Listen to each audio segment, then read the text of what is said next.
Happy birthday na heri njema ya kuzaliwa kwako Veronica Atuti. Toka kaunti ya Kisii, Nyanchwa hadi Minnesota umesikika. Kutoka Chicago hadi Chicago umepepea, na kutoka Bontondo mpaka Toronto Shabana Neyemo. Shabiki sugu shakiki kama wewe wa Shabana FC ulizaliwa. Jamani, huyu binti ni mtoto wa nani? Kika wazazi wako hawakuleta tu binti, ila walileta malaika na kiumbe cha ajabu sana kwenye ulimwengu huu. Sikilize Vero, hakika itaishi kukumbukwa siku kama ya leo, tarehe 9 mwezi wa 3 kila mwaka. Binti shupavu mrembo ambaye hata ubwabwa kumtoka shingoni mwake kama wewe uliweza kuzaliwa.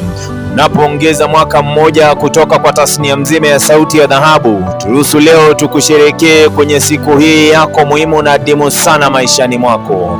Happy birthday na heri njema ya kuzaliwa kwako Vero. Kutoka kwetu tunakuombea zile ndoto zako zote zikaweze kutimia. Siku moja jamii yako ikafurahie kwa sababu yako, ndugu zako pamoja na dada zako wakaheshimike kwa sababu yako. Nisikilize Vero, kutoka kwetu tunasema hongera sana kwenye siku hii yako ya kuzaliwa. Hii ni Sauti ya Dhahabu. Jina langu ni Kelvin Nyakundi. Kika ipo siku Afrika pamoja na dunia mzima bila shaka itafurahia kwa sababu yetu. Shukrani, kumbuka tunakupenda.